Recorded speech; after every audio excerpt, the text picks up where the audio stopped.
Vamos a hablar con la filósofa Diana Cohen Agrés, que es la fundadora y la directora de la ONG Usina por la Justicia, una defensora desde hace muchos años de los derechos de las víctimas, más allá de haber perdido su hijo, claro está, en un hecho de inseguridad y violencia. Diana, bienvenida, ¿cómo le va? ¿Qué tal?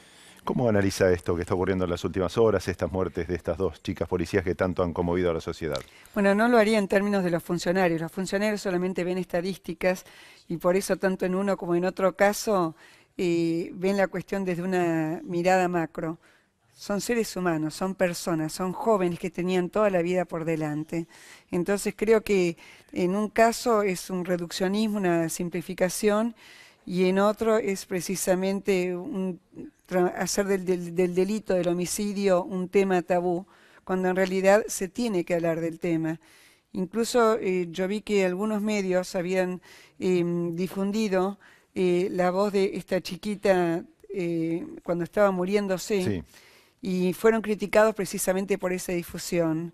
Y lo que hay que hacer notar es que eso es en realidad culpar al mensajero. Ujú. Lo que hay que hacer es realmente tomar las riendas y hacer una política penal seria, una política penal que incluso trascienda ciertos prejuicios que todavía son sostenidos en la sociedad. Esos prejuicios, en este caso que nos ocupan, estos dos casos, se resumen en esa frase tristemente célebre: la maldita policía. Ujú. La maldita policía no son estas chicas. Estas chicas tienen 20 y pico de años, recién ingresaron en las fuerzas. Creo que hoy estamos con otra policía. De lo que se trata precisamente es de construir una policía que esté saneada.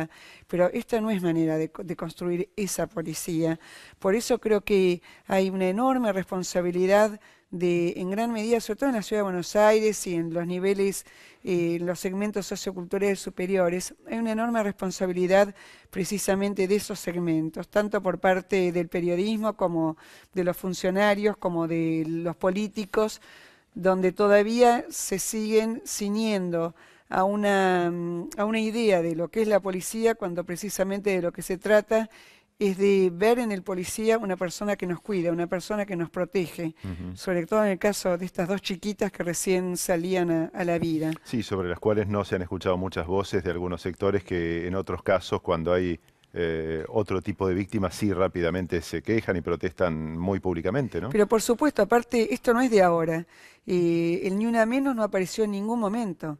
Cuando en el año, hace 2 o 3 años atrás, se hizo un juicio a Axel López, en realidad, el juicio era con motivo de que Axel López había liberado a un femicida, el femicida de Tatiana Colosies, que en realidad ya había cometido un femicidio y ahí fue en busca del segundo femicidio, de los Ujú. conocidos, porque muchas Sí, sí, veces no se descubre cuántos se perpetraron. seguro. Y eso fue a los pocos días de la primera marcha de Ni Una Menos. Pero no apareció ninguno de la gente que trabaja en género. No voy a dar nombres, pero sí sé perfectamente que de un portal de acá de la Ciudad de Buenos Aires, después se fue a consultar esos grupos por qué no habían estado presentes en el juicio a Axel López, y esos grupos dijeron que o no se habían enterado, que no tenían Ujú. gente, etcétera, etcétera. Es decir, pusieron excusas. ¿Por qué? Porque el problema de la Argentina es que acá las causas se politizan, es Ujú. decir, se transforma una causa humana o social en una cuestión política. Cuando hay un error de base, cuando hay Claro. una muerte, poco importa a qué partido se Por supuesto. pertenece. Diana, algunos especialistas ya dicen que una muerte como la de Lourdes puede ser encuadrada en femicidio para que la pena, cuando agarren al autor, sea mayor, teniendo en cuenta que buscan a las mujeres, lo que intentan es robar el arma. De hecho, esta chica tenía 5.000 pesos, tenía un celular, nada le robaron, solo el arma reglamentaria, y buscan robar el arma a una mujer creyendo que es más fácil arrebatársela que a un hombre. Bueno, hay dos cosas lamentables. En primer lugar, y yo sé que esto puede llegar a despertar críticas, yo no entiendo demasiado esa diferencia entre femicidio y homicidio. Creo que ese es un logro realmente de un colectivo importante, pero cuando hay un muerto, es un muerto. Realmente es doloroso. O sea, ¿por qué va a tener una pena el homicida de una mujer y va a tener otra pena el homicida de un hombre? ¿Acaso no son las dos vidas? Entonces, en ese sentido coincido con el doctor Zaffaroni, curiosamente, porque él Ujú. también decía que la figura del femicidio no tenía sentido en el Código Penal. Ujú. Pero lo cierto es que a esta chica, es verdad, la atacaron para robar el arma. Y eso es lo que me preocupa, porque fíjese usted, ¿no? Que hace poco, todavía sigue, creo incluso, hay un plan de desarme voluntario, ¿no? Entonces la gente de buena fe entrega su arma. Sí. La gente que va a matar no entrega su arma.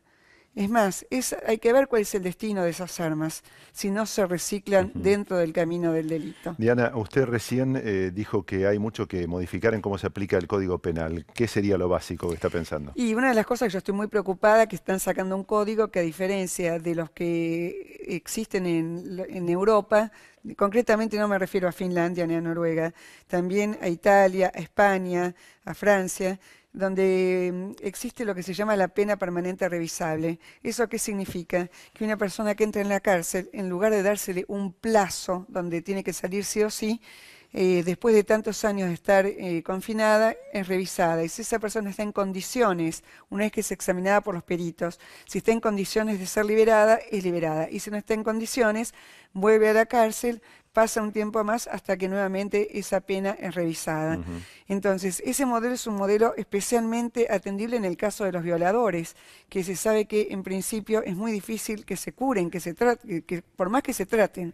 Hubo una experiencia en España hace unos años, que la publicó el diario El País, donde se hizo un grupo de violadores que recibieron tratamiento, Ujú. tratamiento psicológico, farmacológico, de todo tipo, y otro grupo control que no recibió tratamiento. La diferencia entre uno y otro grupo era del 8%. Eso significa que de 100 individuos, 92 vuelven a matar y a Ujú. violar.